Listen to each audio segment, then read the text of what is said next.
Things in there are a little nasty.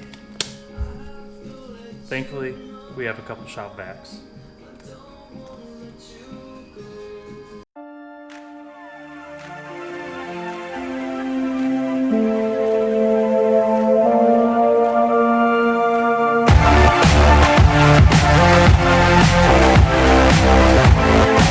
Oh hi! I just have a rusty bolt that needs a little bit of persuasion to come loose.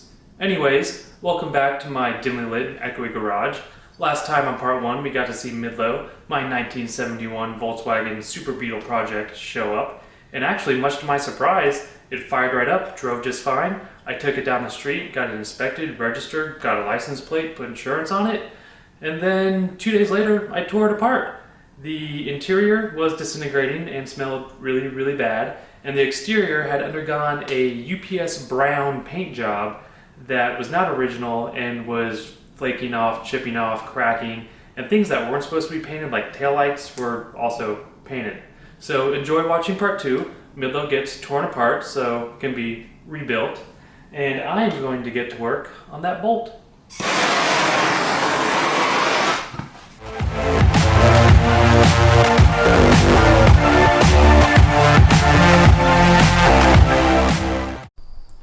Here we go, day 1 recap.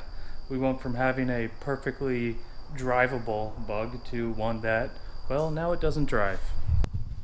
There was a very, very sticky, very hard to get off, sound deadening insulation. It's now right here in this bucket.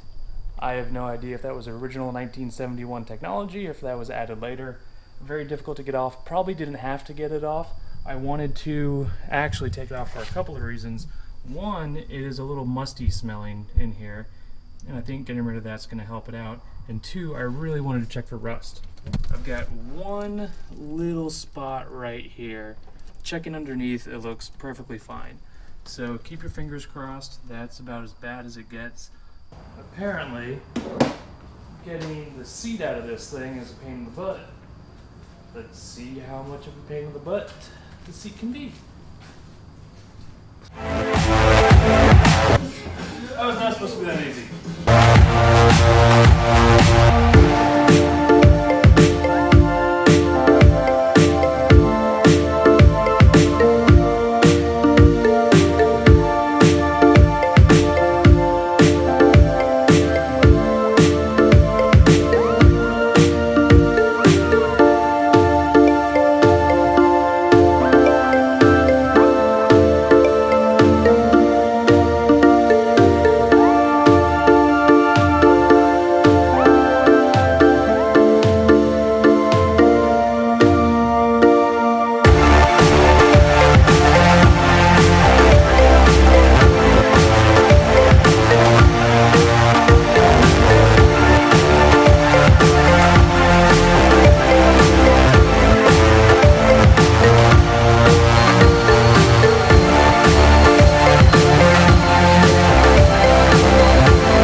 Process of stripping off paint. Started finding a bunch of glazing compound and Bondo. So when I got down to the Bondo, busted out just a 40 grit flappy wheel to grind the Bondo out without really messing up the metal too much. I found some pretty big dents down here that had just been Bondoed up. I am not philosophically opposed to using Bondo. I just think you need to try and get the dent out as much as you can before you Bondo it in. It looks like they had tried to pull it before. I see some holes that are tack welded over where they had used a slide hammer to try and get them out. So what I'm using is just some real simple dollies and real simple cheap body hammers. They got a set from Summit for 20 or 30 bucks. I've gotten some of the bigger dings out, and I'm just going to keep working on them and get them as flat as I can. And once they're as flat as I can, I'll go back over and then do the body filler. So there's as little Bondo, as little body filler as possible.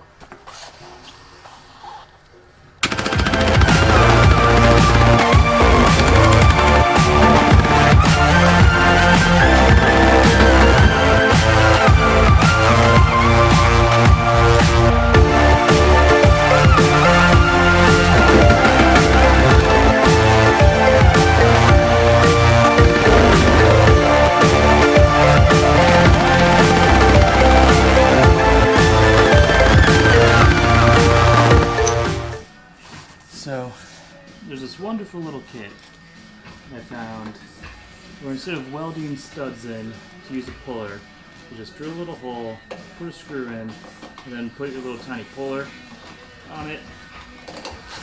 Do I think this is going to work? Probably not, if we're being honest. But, you know what? Let's give it a shot.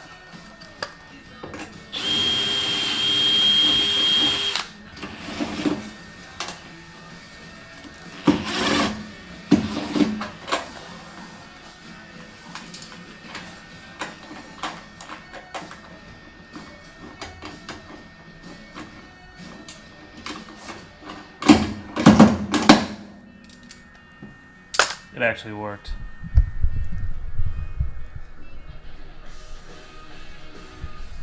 Did not see that happening.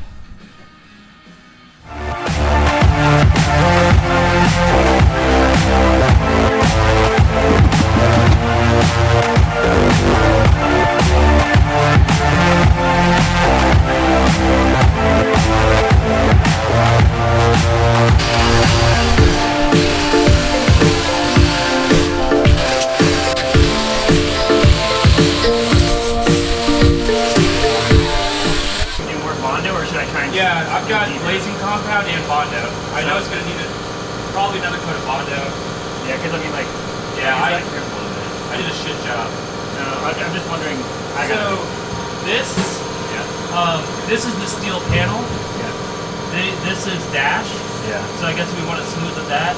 You can see this shit job, that shit job, and those circles are wiper holes. They're just patches, but it should be able to sand it down flush.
Materials, lots of primer, hardeners, paints, thinners, plastic, tape, sandpaper.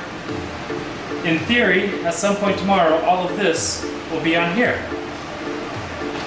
So let's see how it goes.